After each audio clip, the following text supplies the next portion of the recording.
Siapa mau dua-duanya? Saya. Alhamdulillah. Alhamdulillahilladzi hadana li hadza wa ma kunna linahtadiya laula an hadana Allah. Asyhadu an la ilaha illallah wahdahu la syarika lah wa asyhadu anna Muhammadan abduhu wa rasuluh. Allahumma shalli wa sallim ala sayyidina Muhammad wa ala ali sayyidina Muhammad. Rabbi israh li sadri wa yassir li amri wahlul 'uqdatam min lisani yafqahu qawli. Qala Allah Ta'ala fi kitabihil karim, a'udzu billahi minasy syaithanir rajim. Alladzi khalaqal mauta wal hayata liyabluwakum ayyukum ahsanu amala wa huwal azizul ghafur. Shadaqallahul azim wa shadaqa rasuluhun nabiyul karim wa nahnu ala dzalika minasyahidin wa syakirin walhamdulillahi rabbil alamin. Bapak, saudara-saudara, sahabat dakwah yang dimuliakan oleh Allah. Itu yang pertama, kami mengenalkan diri dulu.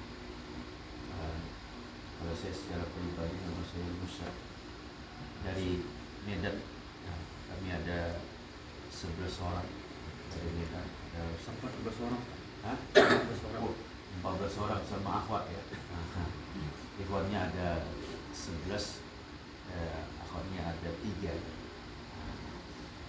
Mungkin bapak dari daerah yang lain juga belum tahu ini. Mudah-mudahan nanti setelah ini bisa kita ta'aruf, ya kan, sehingga bisa menjadi keberkahan dari Allah Subhanahu wa Ta'ala. Karena mudah-mudahan pertemuan kita ini mendapatkan keberkahan dari Allah. Amin. Berkah itu artinya adalah ziyadatul khair, semakin bertambah kebaikan. Tentu kita bersyukur kepada Allah Subhanahu wa Ta'ala.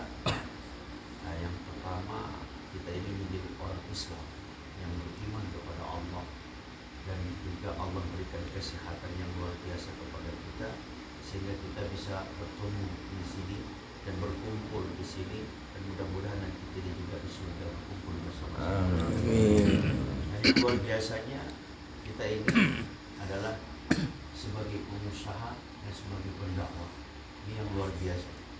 Bukan hanya pendakwah tapi juga pengusaha. Bukan hanya sebagai pengusaha tapi juga pendakwah. Yang luar biasa ini adalah merupakan amal jariah yang tentunya kita berupaya bagaimana amal kita ini melebihi kapasitas daripada umur kita. Tentunya harus ada amal jariah. Dari sisi kata Rasulullah, ijamat ibnu Adam ingkoto amaluhu, apabila mati anak Adam maka terputuslah segala amalnya illa salasa, kecuali 3. InsyaAllah bagi bapak-bapak, InsyaAllah akan mendapatkan ini semua. Yang pertama kan al-ilmu yang fa'un. Jauh-jauh datang kemari untuk menuntut ilmu dengan ustaz kita nantinya, yang mana ilmu itu akan kita terapkan. Ketika kita dapatkan dan kita terapkan, kan menjadi amal jariah yang luar biasa. Mungkin jauh-jauh, saya nggak tahu dari mana. Dari mana Pak? Dari Kalimantan? Magelang. Dari Magelang. Keduraya. Surabaya ya? Keduraya. Keduraya. Iya. Magelang, Temanggung, Masya Allah. Kebumen, Purworejo. Dapat ilmu dari sini, nanti akan disampaikan. Kan menjadi amal jariah. Yang kedua, bapak-bapak adalah sebagai pengusaha, tentunya akan mengeluarkan hartanya, menginfakkan hartanya di jalan oleh Allah. Suatu perdagangan yang tidak pernah rugi, kata Allah dalam surah As-Saff ayat 10 itu kan. Hal adullukum ala tijaratin tunjikum min ajabin alim tu'minuna billahi wa rasulihi wa tujahiduna fi sabilillah bi amwalikum wa anfusikum dzalikum khairul lakum in kuntum ta'lamun. Mau kalian, kata Allah, kutunjukkan satu perdagangan yang enggak pernah rugi. Enggak pernah rugi kita, Pak. Enggak pernah rugi. Beriman kepada Allah, sudah jelas. Ya. Apa lagi? Kepada Rasul, sudah jelas. Kita mencontoh Rasulullah. Dan itu merupakan suri tauladan kita. Laqad kana lakum fi Rasulillahi uswatun hasanah. Dalam mereka semua terdapat suri tauladan yang baik. Salah satunya adalah bapak-bapak sebagai pengusaha ingin mencontoh Rasulullah serta para sahabat-sahabat seperti Abdurrahman bin Auf dan sahabat yang lainnya. Ini yang luar biasa. Dan yang luar biasanya, ya, kita ingin melakukan ini di jalan Allah dengan harta, dengan jiwa. Kan harta masing-masing kemarin kan ongkos masing-masing kan, nggak ada dibayarin kan, ongkosnya masing-masing, jajannya masing-masing. Ini kita keluarkan di jalan Allah. Mungkin sebelum kita hijrah di sini barangkali uangnya kemana-mana.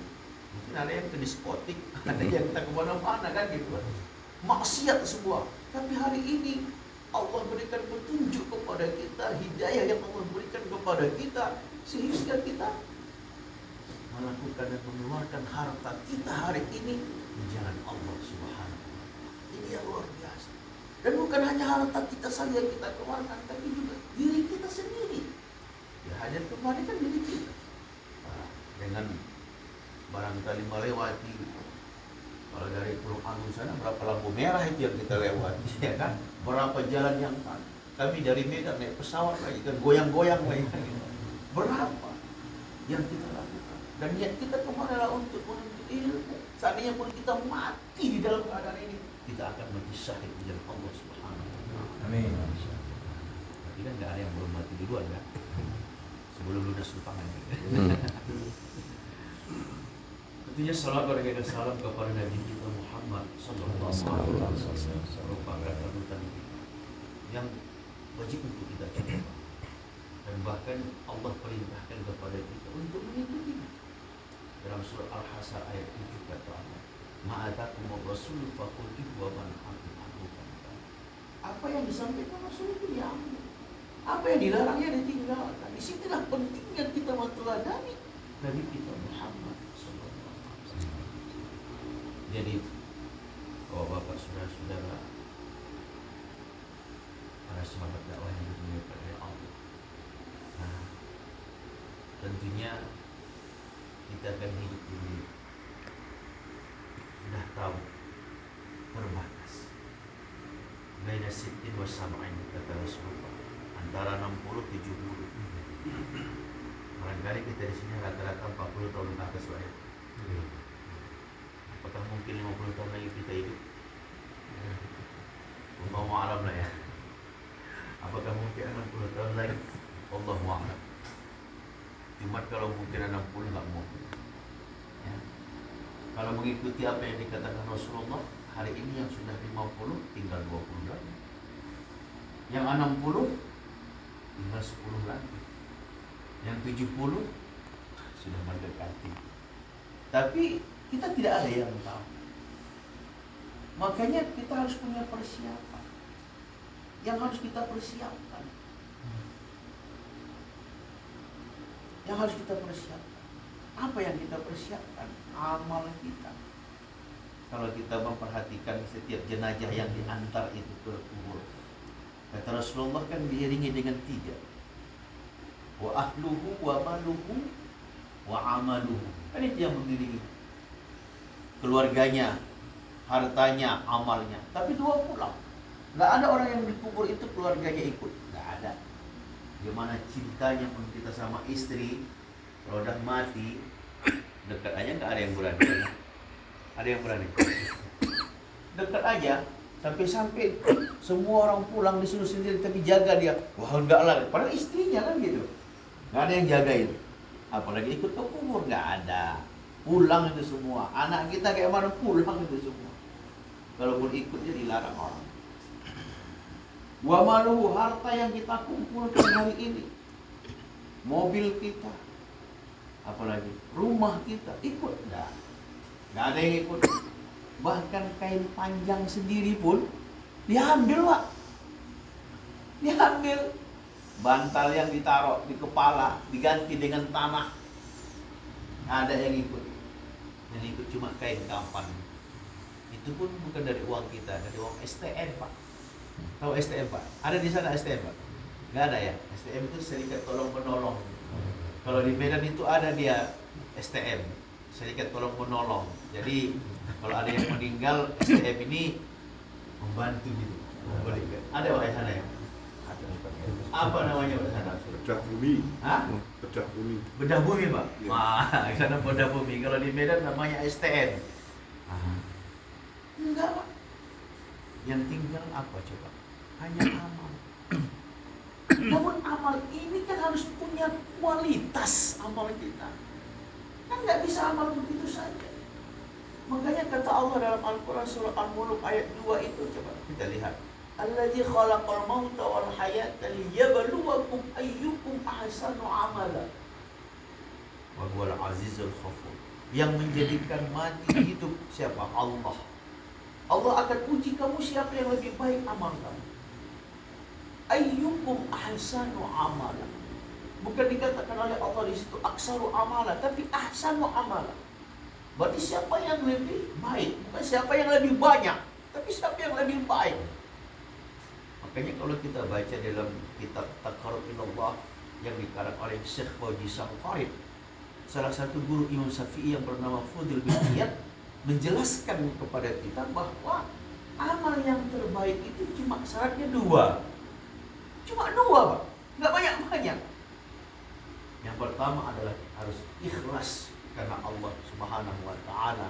Yang kedua, cara kita melakukan amal itu harus benar. Kalau kita mengerjakan satu amal ikhlas tapi caranya nggak benar, itu ditolak oleh Allah. Siapa orang yang melakukan amal caranya benar tapi tidak ikhlas, itu juga ditolak oleh Allah Subhanahu wa Ta'ala. Jadi kalau mau kita jadikan hari ini amal kita, maka kedatangan kita kemari bukan karena Ustaz Samsul Arif, tapi kita datang kemari karena Allah untuk menuntut ilmu ini. Dan caranya kita benar. Uang yang kita bawa kemari juga adalah uang yang halal, kan gitu kan? Nggak bagi minjam ke si abang gitu kan? Nggak lagi minjam ke si abang. Tapi dengan cara yang halal ya Bapak. Nah, kalau dulu mungkin banyak sedekah kita ya kan, bahkan dapat Bapak cair nih Pak 1 miliar. Alhamdulillah katanya kan. Undang anak yatim pula lagi ngasih makan itu Pak. Itu dulu ya Pak ya. Undang anak yatim ngasih anak makan. Kenapa Pak? Alhamdulillah cair 1 M. Wah, anak yatim diundang. Pikirnya diterima amalnya, ditolak oleh Allah. Bukan dengan cara yang haram. Tapi hari ini kita makanya niatnya harus karena Allah, caranya harus benar. Oleh karena itu makanya amal kita ini yang harus kita perhatikan seperti itu. Bagaimana setiap amal yang kita lakukan itu betul-betul lillahi ta'ala, murni karena Allah, dan caranya harus tepat. Kalau ikhlas itu tentunya tujuannya hanya semata-mata karena Allah, itu yang ikhlas. Orang yang ikhlas itu. Yang kedua, orang yang ikhlas itu dia melakukan itu betul-betul bukan karena dia ingin untuk diperhatikan orang lain. Kita hijrah ya dari mungkin yang gelap itu kepada ini adalah semata-mata karena Allah, bukan karena ingin dipuji orang. Wah hebat ya, udah menjadi ahli ibadah. Tidak, udah hebat, udah tidak, itu yang kita harapkan. Kita hanya mengharapkan dari Allah. Yang ketiga, makanya kita harus berupaya membersihkan penyakit hati kita. Penyakit hati itu apa? Jangan sampai kita melakukan perbuatan ini karena riya, biar dipandang orang, tidak. Atau sum'ah. Sekarang ini banyak orang beramal itu sum'ah. Sum'ah itu apa? Melakukan satu amal yang orang lain tidak tahu, tapi besok pagi dia ceritakan, alhamdulillah tadi malam aku tahajud 12 rakaat katanya. Cerita dia, pakai Facebook kan. Alhamdulillah, dia ceritakannya semua amal dia. Itu kita tidak mau seperti itu. Makanya agar kita ikhlas. Yang kedua, cara yang kita amalkan. Disinilah kewajiban kita untuk menuntut ilmu. Bapak, kalau mau ke Medan, ya, kalau nggak tahu mana Medan, nyampe nggak? Kita ini kan dikabarkan Allah dalam Al-Quran, وَبَشِّرِ الَّذِينَ آمَنُوا وَعَمِلُوا الصَّالِحَاتِ أَنَّ لَهُمْ جَنَّاتٍ تَجْرِي مِنْ تَحْتِهَا الْأَنْهَارُ كُلَّمَا رُزِقُوا مِنْهَا مِنْ ثَمَرَاتٍ رِزْقًا قَالُوا هَذَا الَّذِي رُزِقْنَا مِنْ قَبْلُ وَأُتُوا بِهِ مُتَشَابِهًا وَلَهُمْ فِيهَا أَزْوَاجٌ مُطَهَّرَةٌ وَهُمْ فِيهَا خَالِدُونَ. Apa kata Allah? Kasih kabar gembira kepada orang-orang yang beriman dan beramal soleh. Apa yang dikasih kabar gembira? Surga, Pak. Surga. Dikasih kabar kita surga, tapi tak tahu kita bagaimana jalan ke surga. Nggak akan sampai. Jadi kesalahannya karena orang yang beriman beramal soleh. Surga itu luar biasa nikmat. Surga. Kalau kita lihat di Sawung ini kan, Kebetulan tempat kita di sana kan ada airnya mengalir, indah, indah kali kan itu. Baru ini aja, mantap, ada airnya, ada pemandangannya, indah. Itulah. Tapi itu nggak ada apa-apanya di surga. Tapi itu aja kita indah luar biasa. Bahkan rezeki yang diberikan oleh Allah. Allah mutasyabihat. Bentuknya sama, bedanya rasanya beda gitu. Bos, bahkan apa lagi? Azwat. Azwat itu kan banyak nanti. Di dunia mau tambah lagi. Kena pentong wak. Tahu wak kena pentong wak? Kena petuk apa? Nanti di sana banyak buah. Dan istri kita itu akan lebih cantik dari bidadari 70 kali lipat. Makanya saya sama istri, Pak. Nah, Pasti nambah ya. hah? Nambah Boleh. Nah, nambah. 70. Tapi enak kali nih, Pak, nambah. Pikir orang kan kalau nambah itu enak. Enak di dia lah, Pak. Tanggung jawabnya sedikit, tanggung jawab kita lebih besar kan gitu. Satu aja tuh. Tapi nambah nggak apa-apa, sampai 4. Mutahharah, suci, bersih. Nanti di sana nggak pernah haid, nggak pernah nifas, cantik putih. Kalau dia minum kopi napa itu lewat hitam dari leher. Begitu Pak putihnya Pak. Wah, mutahharah.